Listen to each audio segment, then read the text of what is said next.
Assalamualaikum warahmatullahi wabarakatuh. Waalaikumsalam warahmatullahi wabarakatuh. Innal hamdalillah nahmaduhu wa nasta'inuhu wa nastaghfiruh wa na'udzu billahi min shururi anfusina wa min sayyiati a'malina. May yahdihillahu fala mudhillalah wa may yudlil fala hadiyalah. Sesuai dengan permintaan, saya tidak membahas semua isi buku, tapi yang saya bahas hanya tentang sifat qiyamu Ramadannya.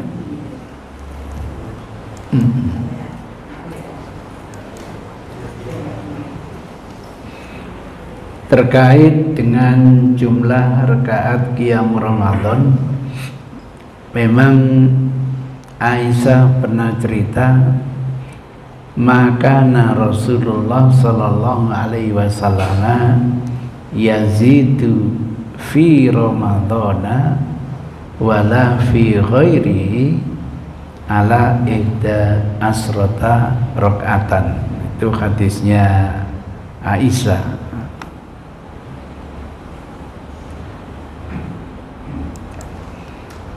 Hadisnya Aisyah, Rasul itu makana tidak pernah yazidu melebihi fi Ramadana, baik salat malamnya di bulan Ramadan, qiyamu Ramadan, wala fi ghairihi, dan juga selain bulan Ramadan.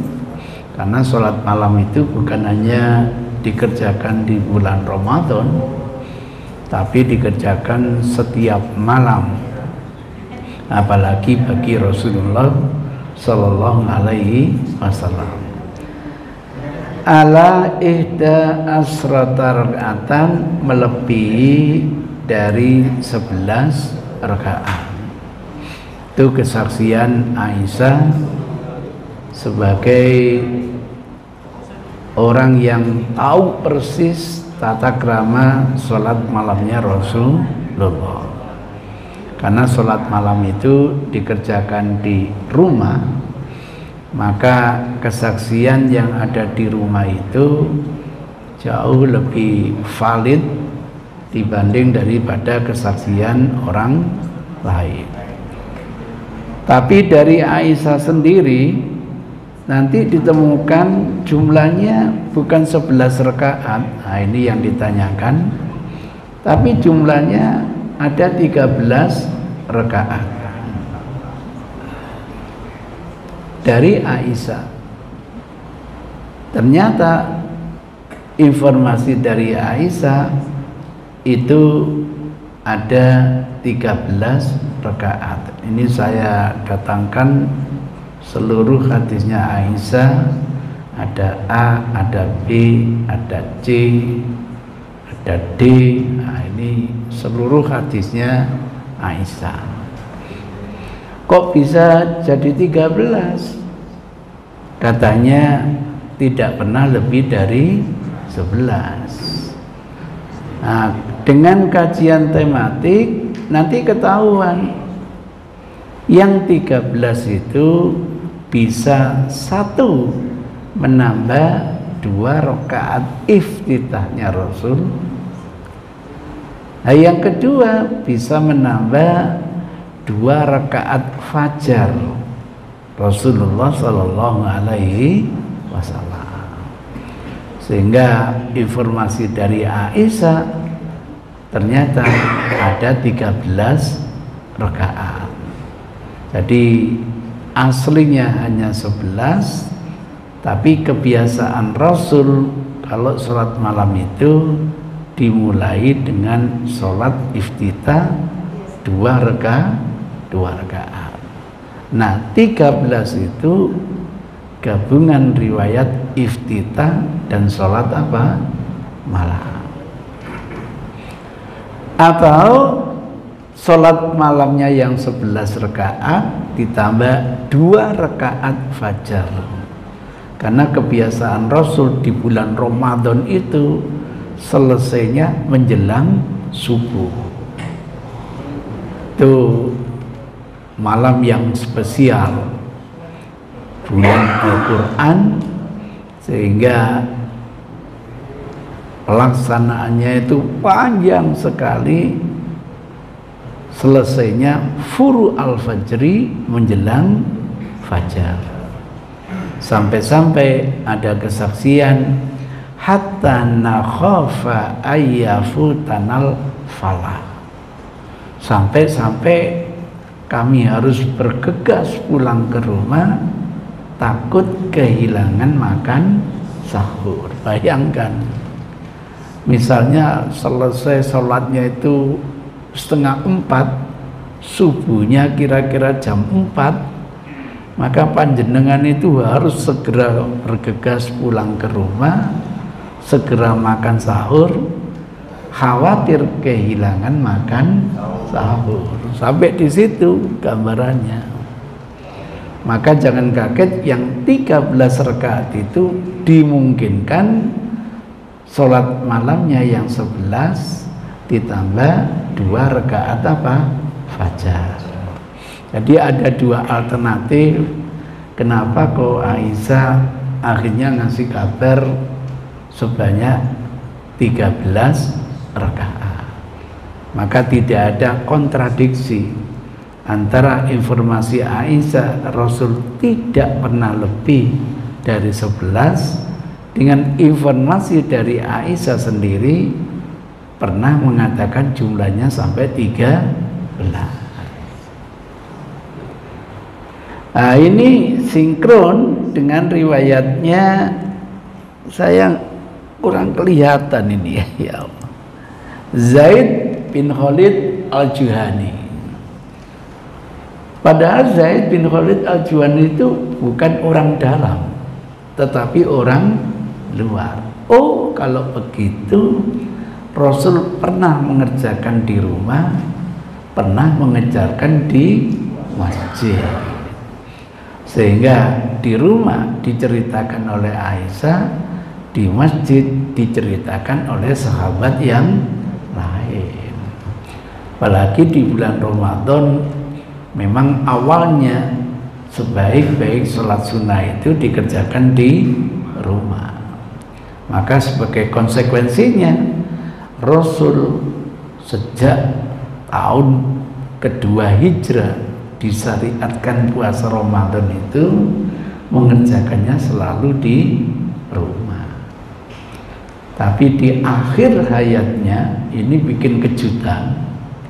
Malam 25 Rasul keluar mengerjakan Qiyamul Ramadan tidak di rumah tetapi di masjid, sehingga dimakmumi oleh para kadernya Rasul. Sebab para kadernya Rasulullah banyak yang tidur di masjid. Nah, sampai bisa bayangkan sebagai kadernya Rasul ikut sholat berjamaah bersama Rasul, walaupun bukan sholat fardu. Woro-woro sampean, kenapa tadi malam kalian tidak pergi ke masjid? Ada apa? Kami menikmati sholat malam bersama Rasul. Alangkah bahasa Inggrisnya tuh gelonya gitu ya. Kok gak bisa ngikuti sholat bersama Rasul? Maka malam 26 itu kemeruduk jamaah datang ingin bermakmum bersama apa? Rasul itu. Jadi bukan hanya sholat fardu, sholat sunnah pun mereka guyup untuk berjamaah bersama Rasul. Tapi kenyataannya Rasul tidak keluar. Saya yakin sampean yang hadir di masjid kecewa, mana Rasul? Embuh. Yang penting dan kemarin keluar. Nah, malam 27 keluar lagi Rasul. Jadi malam 26 nggak keluar, malam 27 keluar. Ya alhamdulillah, jamaahnya tambah banyak. Walaupun ada yang kecewa, tapi ada yang tambah banyak. Woro-woro lagi. sampean bisa gelo lagi karena ndak bisa ngikuti sholat malam bersama Rasul. Malam 28 kemeruduk datang ke masjid. Keluar ndak Rasul? Enggak. Mulai dititeni. Paling malam likuran gitu. Sehingga malam 29 mereka mempersiapkan datang semua berharap Rasul keluar. Ternyata keluar apa tidak? Enggak gitu. Ternyata enggak keluar gitu loh. Nah, kita kan pingin bagaimana caranya Rasul keluar, mendem dikuet no ben Rasul keluar. Alhamdulillah akhirnya Rasul keluar, tapi nggak sholat, hanya ngasih informasi. Sengaja saya tidak keluar, takut difardukan gitu loh. Jadi alasannya itu takut difardukan karena pribadi Rasul hukumnya apa? Wajib. Nah, nanti kalau difardukan mampu enggak kira-kira? Akeh gak mampunya. Malam 29 tuh tawafnya dijahit gitu. Bukan di Ka'bah lagi tawafnya gitu. Itu Rasul sudah memprediksi nggak akan mampu. Nah, pada akhirnya muncul ketentuan hukum wajib bagi Rasul, sunnah bagi umat. Nah, karena hilangnya hilang spesial di bulan Ramadan, sholat malam itu akan lebih afdal dilaksanakan secara apa? Berjamaah gitu. Tapi bagi yang berpikir lain, enggak, menurut teksnya Rasul sebaik-baik sholat sunnah di rumah tetap bertahan walaupun qiyamul Ramadan mereka tetap sholat di rumah. Insya Allah di rumah afdal, di masjid afdal, yang enggak afdal yang enggak sholat gitu. Itu ceritanya, karena yang bilang afdal bukan Rasul gitu. Kita yang berpikir-pikir Rasul nggak keluar tuh alasannya takut difardukan. Tapi ketika hukumnya sudah paten, hilangnya hilang, maka mestinya yang afdal itu berjamaah. Kan tidak salah pola pikir seperti ini. Yang lain tetap ngotot, enggak, sebaik-baik salat sunnah dikerjakan di rumah, ya sudah. Itu yang saya katakan, beda kacamata, beda kesimpulan. Maka tolong saya jangan dipaksa. Yang benar, yang afdal di mana Ustaz gitu. Yang benar, yang afdal sesuai kemampuan. Oleh sebab itu bahagianya kita berjamaah enak. Di bulan Ramadan pinginnya kita ini baca yang panjang, tidak punya hafalan, datang saja ke masjid. Nanti bacaan imam nilainya sama dengan bacaan makmum. Ya, itu solusi yang luar biasa. Kenapa sama nggak ke masjid? Saya maunya ke masjid Ustaz. Nah di teater kulhu ya Ustaz. Ya mendingan sholat sendiri, lain lagi gitu.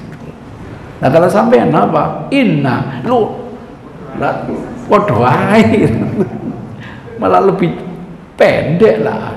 Kulhu dengan inna panjang mana? Kulhu dia takhirat ganti wadduha gitu. Nah itulah ceritanya. Jadi bergantung kepada individu. Mau jamaah bersama umat silakan, mau sholat di rumah juga apa? Silakan. Nah sekarang problemnya gimana? Dua-dua atau gimana? Menurut Aisyah 4 rakaat, jangan ditanya panjang dan bagusnya. Kemudian 4 rakaat, jangan ditanya panjang dan bagusnya. Kemudian baru witir 3 rakaat. Hadisnya begitu. Nah karena dapat hadis ini, kira-kira kalau kita menjalankan 4 rakaat 1 salam, boleh apa tidak Pak? Kenapa tidak boleh? Misalnya. Tapi kalau kita jeli, ini riwayat Aisyah. Sementara Aisyah sendiri menceritakan sholat malamnya Rasul itu dua gitu. Saban hitung ya. Kata Aisyah, sholat Rasul itu 2 rakaat. Kemudian 2 rakaat. Kemudian 2 rakaat. Kemudian 2 rakaat. Kemudian 2 rakaat. Kemudian 3 rakaat. Berapa jumlahnya? 13. 13. Kenapa jadi 13? Ditambah iftitah.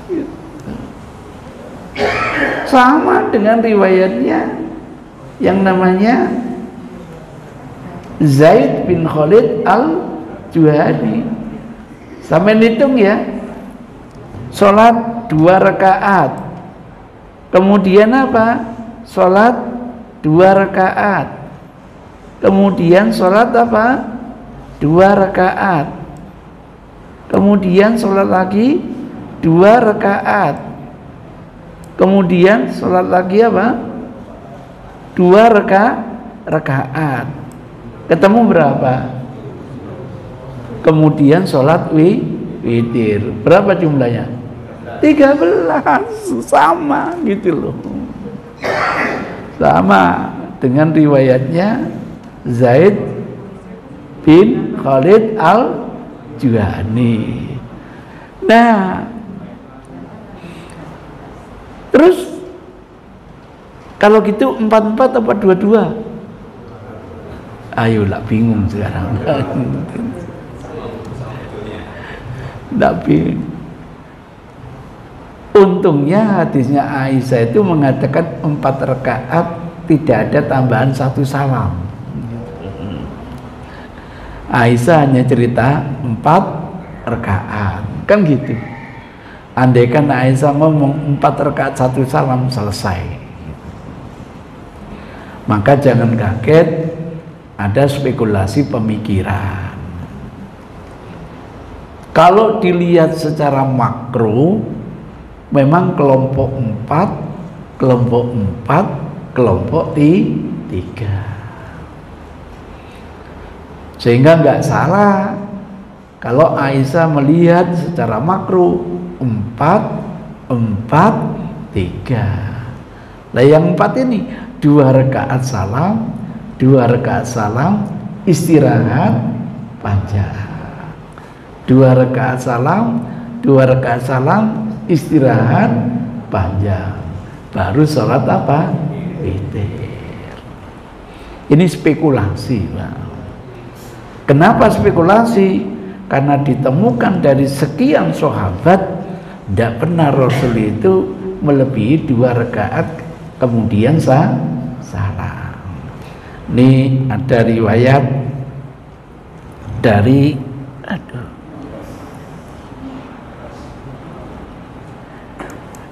Ibnu Umar misalnya. Wa Ibnu Umar radhiyallahu taala anhu qala Rasulullah sallallahu alaihi wasallam salatul laili masna. Kalau Rasul sudah bilang gini, tidak mungkin Rasul itu ingkar janji.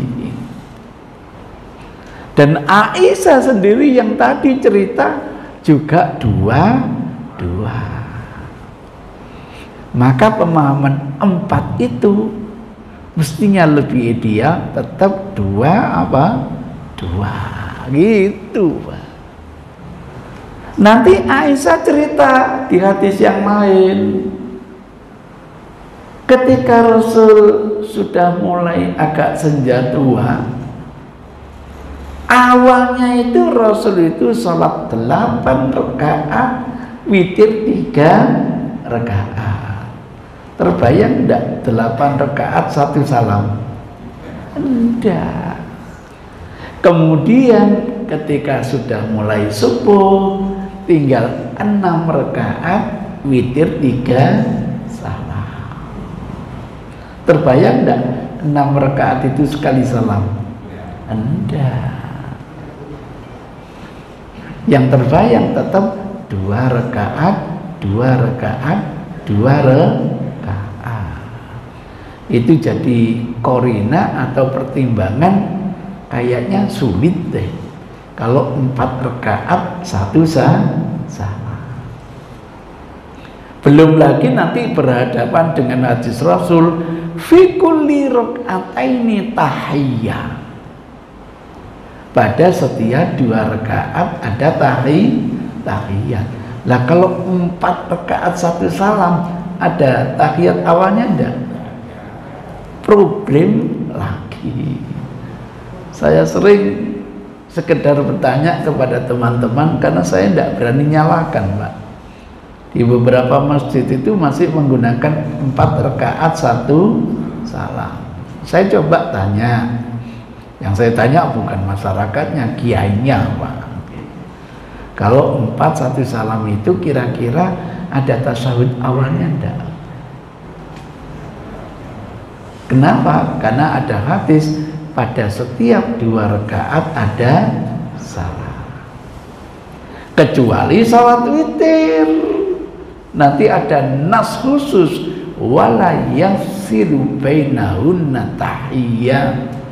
3 rakaat itu tidak disela-selai dengan tahiyat. Lain lagi, karena ada teks yang khusus. Walaupun pernah juga dilakukan Rasul yang 3 rakaat itu 2 rakaat kemudian 1 rakaat. Bagi yang menggunakan tanwih macam-macam, monggo 2 rakaat 1 salam atau 3 rakaat 1 salam. Tapi bagi yang menggunakan tarjih, tidak ada yang lebih kuat kecuali hadisnya Aisyah. Itu ceritanya. Maka kalau ada yang tanya, Ustadz, sholat witirnya 21 atau 31 salam, saya masih bertanya-tanya, Anda ini ingin tarjih atau ingin tanwih? Itu dulu, Pak, gitu. Kalau tanwih yang penting hatinya sahih, sudah pilih sesuai dengan selera. Tapi kalau ingin tarjih, mencari yang paling kuat adalah hadisnya Aisyah. Saya takrib itu hadisnya Aisyah sampai begini, Pak. Mohon maaf, saya kok agak burak ini ya, Pak ya. Hadisnya Aisyah itu saya takrib begini, Pak. Tuh, ini hadisnya Aisyah, diriwayatkan oleh muridnya Abu Salamah, dikeluarkan bla bla bla bla bla bla bla bla bla bla, dikeluarkan dari muridnya Urwah bin Zubair yang dikeluarkan oleh bla bla bla bla bla bla bla bla bla bla, dikeluarkan dari muridnya namanya Abdullah bin Abi Qais, dikeluarkan bla bla bla bla bla bla bla bla bla bla bla, dikeluarkan oleh muridnya Sa'ad bin Hisam dari Aisyah, dikeluarkan bla bla bla bla bla bla bla, dikeluarkan oleh muridnya Abdullah bin Syakik yang dikeluarkan bla bla bla bla bla bla, dikeluarkan oleh muridnya Aswad bin Yazid yang dikeluarkan bla bla bla bla, dikeluarkan oleh muridnya Masruq yang dikeluarkan oleh Bukhari 1088. Nggak ada yang nandingi, udah kalau mau tarjih itu. Kan saya tidak bisa menjawab karena mindset yang bertanya itu seperti apa. Kalau ingin pokoknya hadisnya sahih, mau 2 1 silakan, gitu loh. Tapi kalau mau yang pilih paling kuat, Tidak ada yang lebih kuat kecuali hadisnya apa? Aisyah. Itu gambarannya begitu. Maka saya datang ke masjid nggak pernah jadi imam, Pak. Kenapa jadi imam? Belum tahu kebiasaan sini mau 21 atau 3 sekali apa? Salam. Paling enak jadi makmum, ngikuti imam. Selesai. Dan itu nasihat Rasul begitu. Idza atakum qauman fala ta'umahum. Kalau kalian datangi suatu kaum, jangan ngimami, gitu, Pak. Kenapa? Ya mohon maaf, pengalaman pribadi saya ngimami Qiyamul Ramadan, saya nggak ngomong sholat tarawih ya, Pak ya. Qiyamul Ramadan digelatik, Pak. Ayat yang saya baca itu Masya Allah panjang-panjang, Pak. Karena saya dapat informasi minta yang panjang sini, ya saya baca Al-Insyiqaq, Al-Jumu'ah, sampai Amma Yatasa'alun untuk 1 rakaat, Pak. Iya, Pak. Karena saya dapat kabar di sini senengannya panjang-panjang. Habis ngimami itu kesannya tidak khusyuk, gitu. Tidak khusyuk. Maka ketika hari yang kedua, Pak, saya siasati bagaimana tidak dipaksa jadi imam, ke warung dulu saya. Sambil minum kopi, tanya, Bu, sampun adzan? Dereng. Ngenteni adzan. Sampai komat dikumandangkan baru masuk saya, gitu. Itu cara biar tidak dipaksa jadi imam. Begitu saya jadi makmum, kenapa jamaah kemarin saya imami merasa ndak khusyuk? Bacaan saya ndak ada 1/4-nya, Pak. Panjang sekali bacanya. Pantes kemarin saya ngimami terlalu cepat. Tumak nih nanya, Masya Allah, panjang sekali, Pak. Dengan standar yang sama saya gunakan di Masjid Al-Milah, buyar jamaahnya, Pak.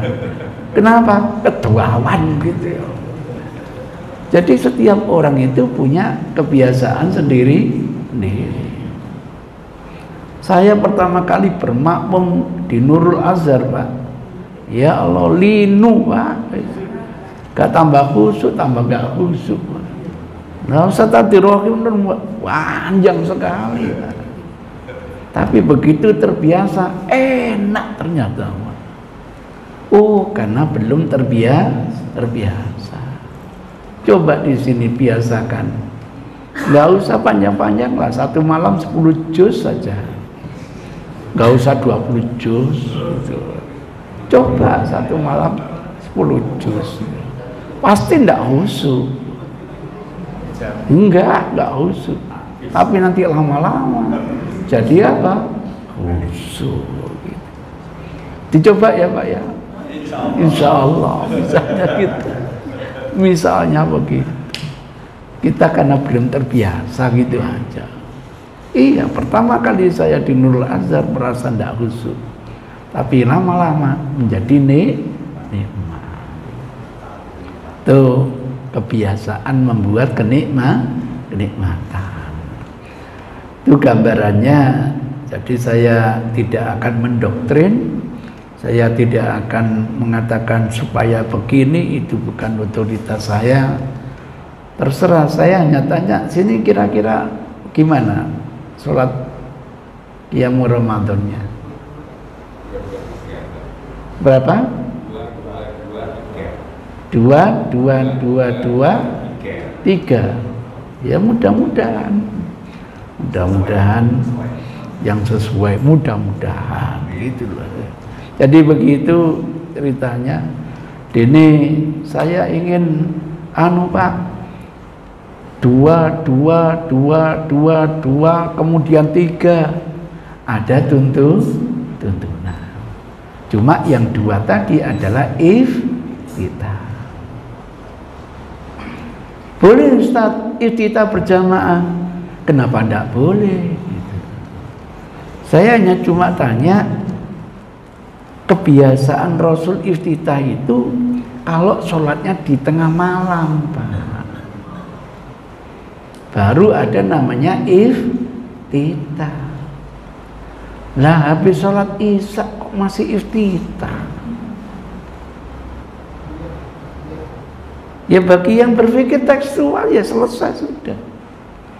Bagi yang berpikir kontekstual, loh iftitah itu untuk apa sih? Gitu loh Pak. Meminjam istilah Masya Allah beliau itu warming up, pemanasan. Lah habis salat isya wis panas, apa perlu dipanasi maneh? Ngono ya Pak. Itu ceritanya begitu. Itulah pemikiran seperti itu. Dan sejauh saya belajar fikih Pak, bagi teman-teman yang melaksanakan setelah isya tidak pernah ada iftitah Pak, tidak pernah Pak. Tapi karena ada fatwa, wah iya saya nggak bisa berkutik Pak. Iya makanya saya nggak mau jadi imam gitu. Bahkan pakai iftitah, pokoknya ngikuti imam. Iya, mestinya iftitah itu layaknya kalau ngerjakan sholat malam di akhir malam. Dan itu singkat sekali Pak. Singkat sekali gitu. Tuh gambarannya. Jadi itulah paling enak saya diskusi dengan kiainya Pak, daripada nanti diskusi dengan orang awam tambah bingung. Maka kalau saya datang ke masjid, siapa kiainya kita ajak diskusi. Yang merubah bukan saya, nanti kiainya sendiri. Karena di Surabaya itu ada yang gitu Pak, iftitahnya berjamaah. Setelah saya jelaskan, wis gak perlu jamaah, gak perlu iftitah, langsung melaksanakan qiyamu Ramadan gitu. Kalau saya yang nyampaikan, masyarakat bingung. Kalau kiainya sendiri, nah gitu. Ada komentar, pertanyaan mungkin, monggo silakan. Jadi saya tidak bahas keseluruhannya, saya bahas yang ditanyakan kira-kira 4 atau 2 itu yang dibingungkan. Jadi hadisnya sahih, cuma pemahamannya yang bisa beda. Monggo silakan.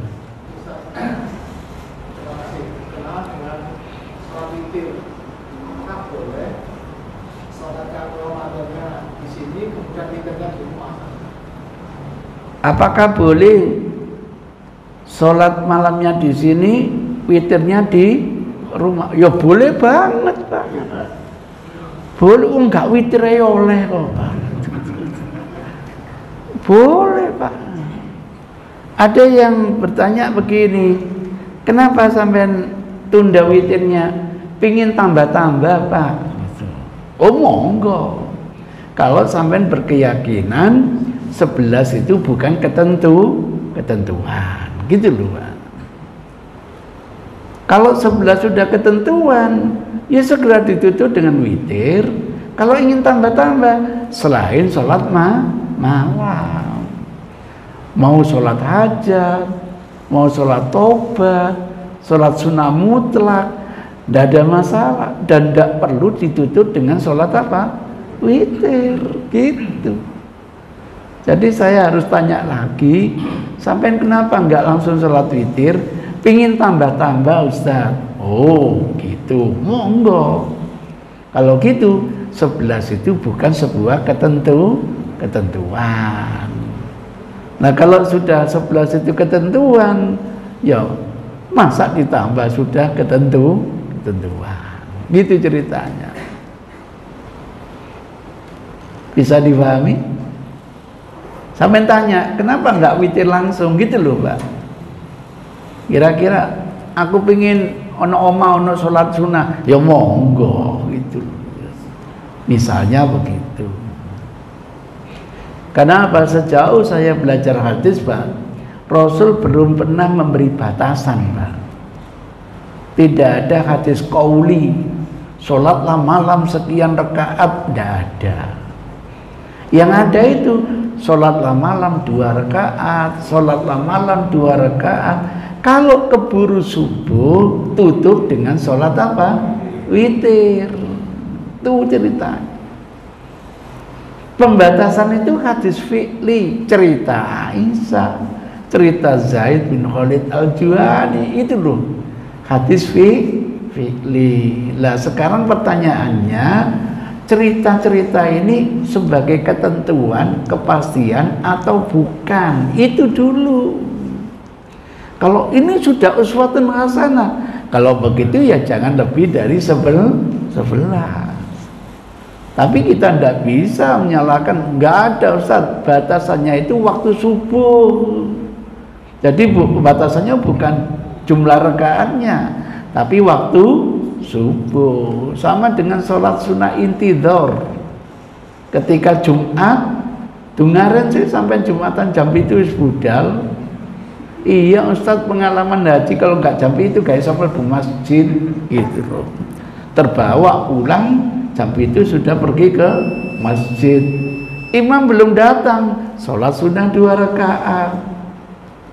Belum datang, tambah lagi 2 rakaat. Belum datang, tambah lagi 2 rakaat.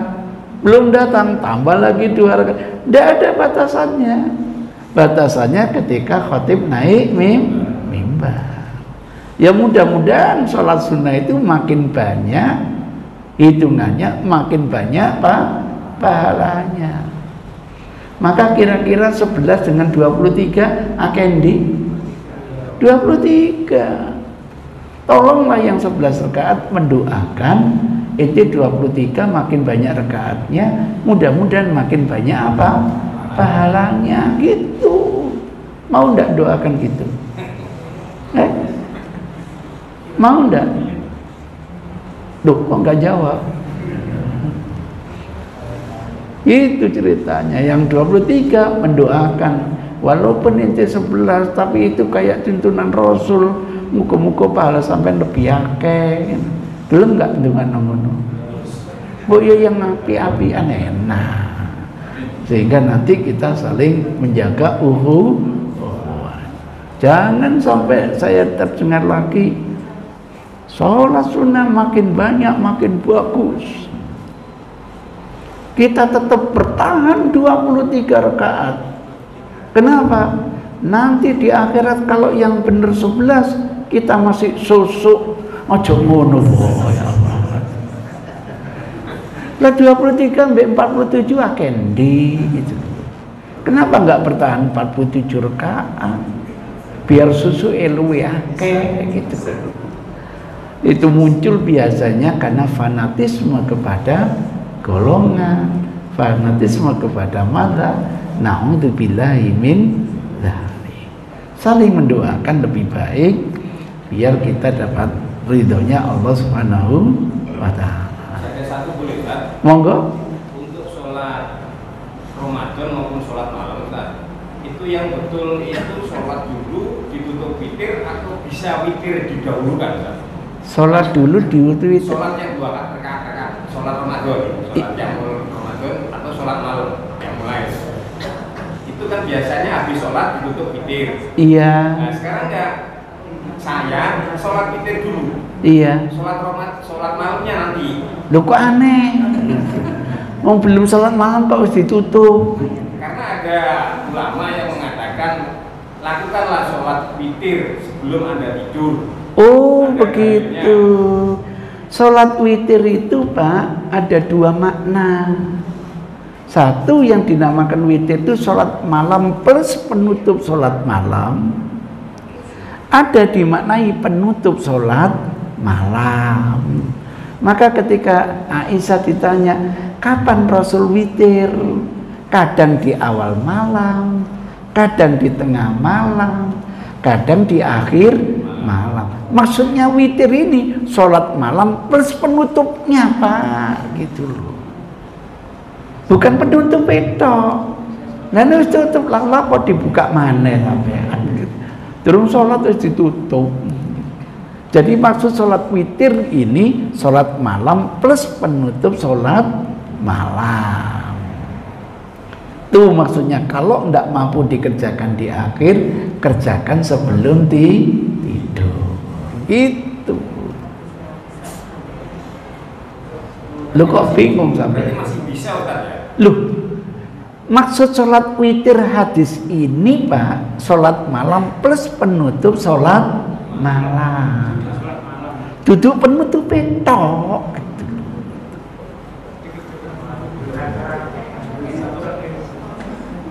Lu kok bingung? Satu rangkaian. Makanya Aisyah ditanya, kapan witirnya Rasul? Kadang di awal malam. Masa Rasul sholat witir tok Pak? Gak sholat malam? Ya enggak mungkin lah Pak. Sholat malam itu wajib bagi Rasul. Maksudnya sholat witir ini sholat malam plus penutup sholat malam. Bukan dalam pengertian penutup sholat malam. Bisa dipahami? Alhamdulillah. Terima kasih.